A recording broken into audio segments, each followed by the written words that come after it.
এক দুই তিন চার পাঁচ ছয় বোনা খিচুড়ি। আসসালামু আলাইকুম। আজকে আমরা বোনা খিচুড়ি পাকাইছি উটের মাংস দিয়া।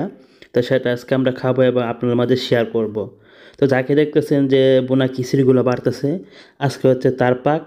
তো খোকন হচ্ছে নিজে নিজে বাজার করছে এবং নিজে নিজে খানা পাকাইছে এবং নিজে নিজে ভাত বাড়বে। আমরা 10 জন মানুষ আছি, 10 জন এক এক দিন এক একজন একবেলা করে খানা পড়ে। তো আমরা অনেক সময় পেঁয়াজ টিয়াজ বা মানে শাকসবজিগুলো কাইটা দিই, কিন্তু খানাটা সে পাকাইতে হয়। একদিন আমার, একদিন রানার, একদিন জুয়েলের, একদিন খোকনের। তো আজকে হচ্ছে খোকনের খানা পড়ছে, মানে সে বাজার করে আনছে উটের মাংস, বিরিয়ানির চাউল এবং ময় মশলা যা লাগে তা বাজার করছে। এবং সে আমরা হচ্ছে পেঁয়াজ টেস্ট কুইটা দিছি এবং সে হচ্ছে খানা পাকাইছে এবং সে আজকে আবার মানে ভাতও বাড়তেছে। আমরা যেহেতু থাকি সবাই মেসের মধ্যে, মানে আমরা সবাই যেহেতু প্রবাসী সৌদি আরব থাকি, তো সেক্ষেত্রে আমরা 10 জন মানুষ এক একজন একদিন করে একবেলা খানা পরে তার খানা পাকাইতে হয়। খানাটা সুন্দর করে পাকাইতে হয়। যারা বিদেশে আসবেন তারা কিন্তু কাজের পাশাপাশি খানাটা শিখে আসলে ভালো, কারণ এখানে কাপড় ধোয়া, কাজ করা, খাওয়া দাওয়া সম্পূর্ণ নিজে। তো খানাটা শিখে আসলে ভালো হয়, নাহলে কিন্তু পরবর্তী বিদেশে এসে খানা পাকাইতে একটু কষ্ট হয়ে যায়, যেহেতু বুঝেন না, লবণ বেশি মেরে দেন বা এখানে উল্টাপাল্টা রেখে যায়।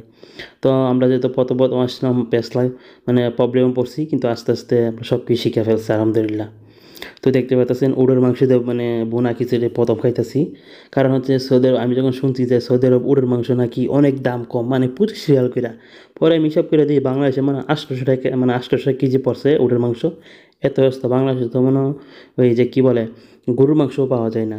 ঠিক আছে, 800 টাকা কেজি, 1000 টাকা 900 টাকা কেজি লাগে। আর সেক্ষেত্রে উটের মাংস মাত্র 25 রিয়াল সৌদি আরবের, যা বাংলাদেশের 800 টাকা পড়ে বা তার চেয়ে একটু কম। তো মাংসগুলো ছোটো ছোটো করে নিছি, 3 কেজি উটের মাংস আর 3 কেজি হচ্ছে ফুলার চাউল মিলে আমরা 10 জন মানুষ আলহামদুলিল্লাহ খুব মজা করে খাইছি। তো দেখতে পারতেছেন একজনে জুয়েল, রানা, আকরাম, খোকন, আমরা সবাই এতে খাইতেছি। এখন কিন্তু বাসে রাত 12টা। কারণ আমরা হচ্ছে দিনে কাজ টাজ করতে করতে 12টা, কোনো সময় 13টা 14 ঘন্টা, কোনো সময় 12 ঘন্টা এরকম ডিউটি হয়ে যায়। তো এই জন্য আবার যার পাক সে একটা আগে চলে আসে, বাজার টাজার করে কইরা সে পাকায় এবং সে ভাত বাড়ে। এটা হচ্ছে প্রবাসী যারা নিয়ম। আমি এসে অনেক কিছু শিখতে পারছি। যারা বিদেশ আসবেন অনেক কিছু শিখে আসলে ভালো, বিশেষ করে কাজটা। আর দ্বিতীয় হচ্ছে খানা পাকানোটা। কাজ না শিখলে আপনি কাম করে খাইবেন কি, কষ্ট হয়ে যাবো। কাজটা শিখে আসবেন, ভালো টাকা বেতন পাইবেন ইনশাল্লাহ। তো আশা করি আপনারা বুঝতে পারছেন। আর যদি খানাটা শিখতে পারছেন আরও বেশি ভালো, তাহলে বিদেশে এসে আমরা কষ্ট করতে হবে না।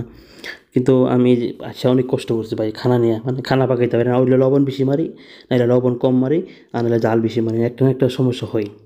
তো যাই হোক বন্ধুরা, বেশি কথা বলবো না। কে কোন জায়গাতে দেখতেছেন অবশ্যই কমেন্ট করে জানেন। আর কে কে উটের মাংস খাইছেন বা বোনা খিচুড়ি খাইছেন উটের মাংস দিয়ে, সেটাও জানাবেন। ধন্যবাদ।